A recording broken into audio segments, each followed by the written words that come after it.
Reza Radian adalah aktor yang jauh dari hiruk-pikuk panggung politik.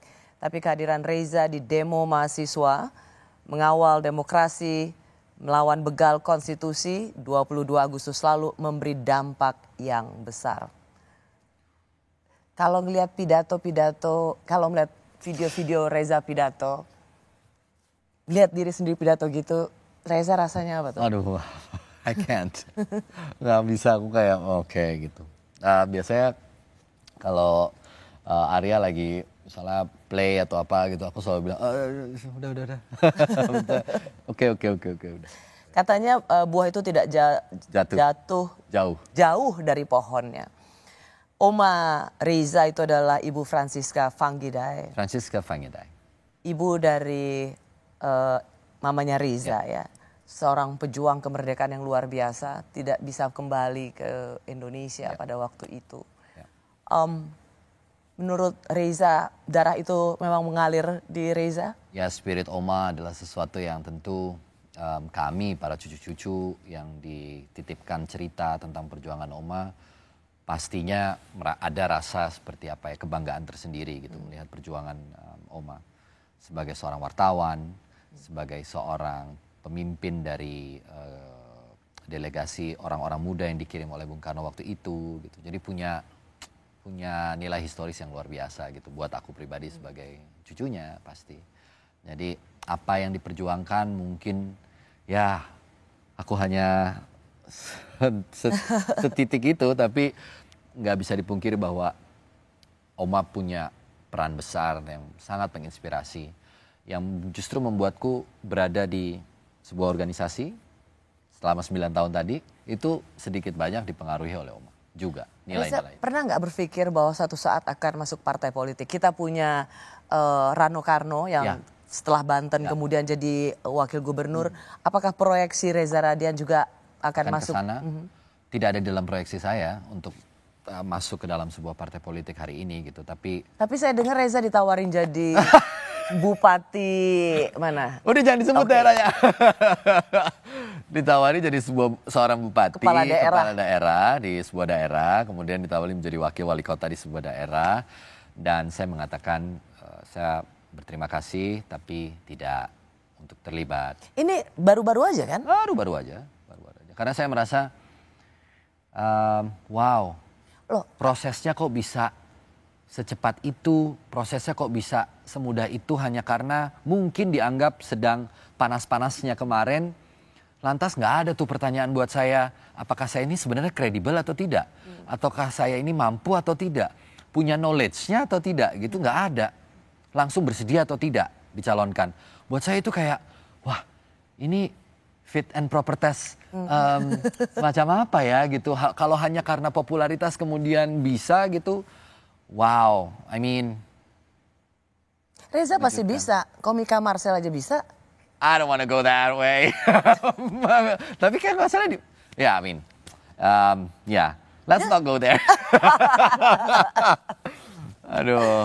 Jadi ketika ditawarin untuk jadi kepala daerah satu daerah itu, Reza tuh malah, aku bisa ngebayangin, Reza malah gila lo ya main nawarin untuk jadi pemimpin. Sebenarnya gini sih, aku nggak bilang itu gila, tapi prosesnya itu yang mengejutkan gitu, Mbak Rosi, bahwa ini karena apa ya ditawarkan? Maksudnya apakah karena peristiwa kemarin aja gitu? Check and balance-nya di mana ya kira-kira? Karena kan kita pasti akan berbicara. Untuk jadi pemimpin kan. Well, secara intelektual, kapasitas, integritas, I vote for you pasti. Tapi kan nggak gitu caranya menyeleksi calon. Bayangkan ya, bagaimana cara mereka memilih pemimpin. Aku boleh jujur gak, Mbak? Rasanya ada tersinggung juga loh. Why? Ya karena, don't you have any other way yang lebih, legit? I would love to be interviewed dan ditanya-tanya dulu berbagai macam hal. Itu mungkin proses yang berbeda. Tapi kalau seperti kemarin ini, kayaknya cuma karena ngetop aja gitu kan. Ya kesannya jadi begitu. Jadi aku ada tersinggungnya juga kan. Gue itu is that how you see me? I mean, okay. Gue tuh nggak cuma kayak ngetop. I have my brain. Gitu. Gue tuh beda sama selebriti yang selama ini lu lihat. Aku nggak mau ngomong gitu ya. Cuma maksudnya, that's different. I have brain. Yang more than that. Jadi bukan hanya sekedar karena saya terkenal gitu. Res, ada tadi Reza sih bilang kan begitu bangga bisa ada di sana bersama masyarakat sipil, mahasiswa menyuarakan apa yang harus kita kawal di demokrasi ini. Tapi biasanya tuh selalu ada pertanyaan, kemudian dapat ancaman atau enggak, ada yang seperti itu nggak? Karena saya lihat juga para selebriti itu ada di WA, ya. Ini tentang keamanan sih. Ya. Apakah itu juga Reza dapatkan itu? Semacam intimidasi. Iya, ya. Sejauh ini sih alhamdulillah nggak ada sama sekali. Ancaman, threat, ataupun ya peringatan-peringatan semacam itu so far nggak ada. Tapi mungkin juga Mbak Rosi, ya ini aku nggak tahu benar atau tidak karena ini kembali ke publik yang menilai ya. Tapi so far aku nggak tahu apakah karena penyampaiannya, cara menyampaikannya, pilihan kata-katanya, banyak yang merasa bahwa itu tidak disampaikan dengan cukup teduh. Ya ini opini ada orang kelasnya ya. Lah. Sehingga mungkin itu yang membuat mungkin juga nggak untuk merespon itu dengan cara mengancam atau apa mungkin akan terlalu jauh juga sih menurutku ya. Reza kan kemarin karena demo itu maka pembahasan RUU Pilkada akhirnya dibatalkan sehingga bisa dibilang demo kemarin berdampak gitu. Ya. Apakah menurut Reza sudah selesai atau kita memang Reza masyarakat sipil, mahasiswa tetap harus dalam situasi alert atau terus memantau, tidak berhenti di 22 Agustus? Ya. Pertama, teman-teman mahasiswa yang bergerak, teman-teman masyarakat sipil yang bergerak dan kemudian memiliki satu dampak yang sangat kuat, itu adalah indikator yang baik juga buat demokrasi kita. Kembali lagi ke situ, kita punya hope bahwa ternyata kekuatan publik, kekuatan suara publik, masyarakat, mahasiswa terutama, punya dampak yang besar ketika mereka sudah betul-betul bergerak dan berbicara. Dan didengar, itu juga adalah suatu indikator yang baik dan hopeful. Kalau buat aku, bahwa kita punya harapan, kita punya hope untuk mengawal perjalanan kita ke 5 tahun yang akan datang setidaknya. Sampai situ dulu gitu. Jadi apakah ini harus berhenti di sini? Saya rasa ruang untuk membicarakan itu akan selalu ada. Maksudnya saya berharap itu selalu ada. Yeah. Kebebasan publik, ruang masyarakat sipil, civil space itu selalu terbuka ruang itu.